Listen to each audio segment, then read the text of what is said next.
Selamat sore teman-teman, sahabat-sahabat petani. Oke, untuk perdana kita coba kasih materi yang sering kali terabaikan oleh petani, tapi ini dampaknya sangat fatal ya, dan ini sangat bermanfaat. Namun tekniknya cukup simpel sebenarnya ya. Oke, mari kita lanjut. Coba kita pahami, apalagi ini terkhusus untuk dataran rendah, ini sangat rekomendasi ya. Cara ini sangat rekomendasi. Untuk dataran tinggi juga bisa ya, dataran tinggi, menengah, pokoknya semua dataran juga bisa. Tapi ini sangat rekomendasi untuk dataran rendah ya, dataran rendah, karena untuk dataran rendah manfaatnya lebih banyak. Oke, langsung saja ya. Yang pertama saya ingin jelaskan untuk membuat lubang pada mulsa itu saya sarankan kita kasih lubang 2 ya. Yang pertama ini lubang untuk pindah tanam, dan yang kemudian ini lubang kedua adalah untuk pupuk susulan, baik itu cor atau tugal ya. Jadi ini lubang yang kedua, selain daripada untuk pemupukan susulan, ini juga sangat bermanfaat untuk mengurangi uap mulsa ya, untuk mengurangi uap mulsa yang membuat tanaman kita sering terkulai karena kena uap daripada pantulan dari lubang mulsa ini tadi ya. Itu manfaatnya, salah satu manfaatnya. Yang kedua sahabat tani, kalau misal kita tanam di lubang tanam terus sampai kita melakukan pemupukan seterusnya, baik cor tugal di lubang tanam ini, itu akan meningkatkan kelembaban kelembaban media lubang tanam, atau kasarnya juga nggak relevan ya, nggak relevan karena akar kan ini sudah menyebar. Jadi yang menyerap nutrisi itu adalah bulu-bulu akar ya, bukan pangkal batang ya. Jadi alangkah lebih baiknya kita lakukan pemupukan kemari karena akar sudah menyebar dan nantinya kelembapan media ini bisa terjaga. Jadi kita bisa bermain mikroba di sini. Di sini kita bisa menggunakan pupuk kimia baik dikolaborasi dengan POC, bebas ya, bebas. Namun ini tetap aman. Jadi di sini aman, kita kontrol aja ini lubang tanamnya supaya tidak terkontaminasi oleh jamur patogen atau bakteri-bakteri patogen ya. Itulah manfaatnya daripada lubang ini ya, lubang yang kedua. Terkecuali sahabat tani ya, bisa juga ya tetap membuat pupuk untuk susulan, lubang untuk pupuk susulan. Kalau misalkan dataran tinggi nih ya, ada yang dataran tinggi dia kasih lubang di sini untuk tumpang sari. Ya, itu hanya metode untuk tumpang sari. Namun kalau dataran tinggi tidak diragukan kalau masalah uap mulsa merusak pangkal batang tanaman kita, karena pada umumnya dataran tinggi itu suhunya lebih rendah ya daripada dataran rendah.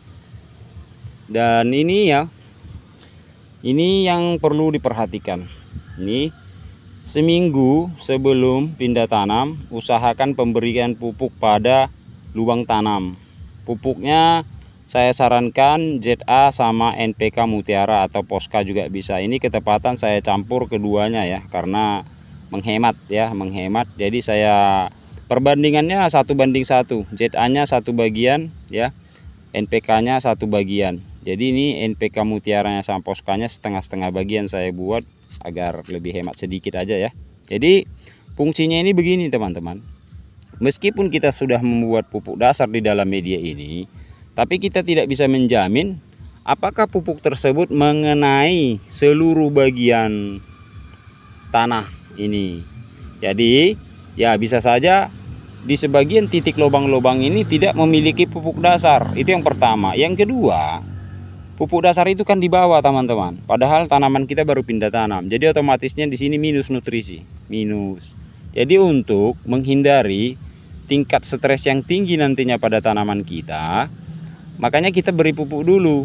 Kita beri pupuk dulu ya, sekedar saja, nggak usah banyak, 3 hingga 5 gram ya sudah cukup ya. Jadi tapi diusahakan kalau seandainya tidak turun hujan, ini pupuknya tidak larut, tolong disiram ya, disiram ya. Kalau 1 minggu itu tidak ada hujan, ini tolong disiram. Dan bisa juga langsung nantinya kita siram atau kita spray dengan mikroba pengurai, nggak masalah ya. Nah, ke lubang tanam ini. Jadi seminggu kemudian baru kita pindah tanam, atau 3 hari juga udah bisa kalau memang langsung, misalkan ini setelah ditabur langsung disiram. Dikira sudah larut sudah bisa. Contoh seperti ini, kalau dia sudah larut, ini kan medianya sudah 80-90% merata, pasti ada kandungan pupuknya di dalam ini media. Baru kita pindah. Jadi nantinya akarnya jelas mengenai pupuk ya, atau nutrisi yang ada di dalam tanah. Artinya dia tidak haus nutrisi ya. Jadi sebelum kita melakukan pemupukan nantinya, ini tanaman cabai tidak stres, nutrisinya tetap ada. Kita tinggal kasih bantuan aja ya, penyiraman untuk menghindari kekeringan ya, sampai nantinya tunas-tunas barunya akan muncul. Nah, ini sangat bermanfaat ya sahabat tani. Memang remeh ya, memang remeh. Dan metode ini juga bisa digunakan bagi yang menghemat dana. Misalkan tidak ada pupuk dasar, dah dimulai dari sini bisa. Tapi dia harus diberi makan dari sini, mulai dari awal dia harus diberi makan.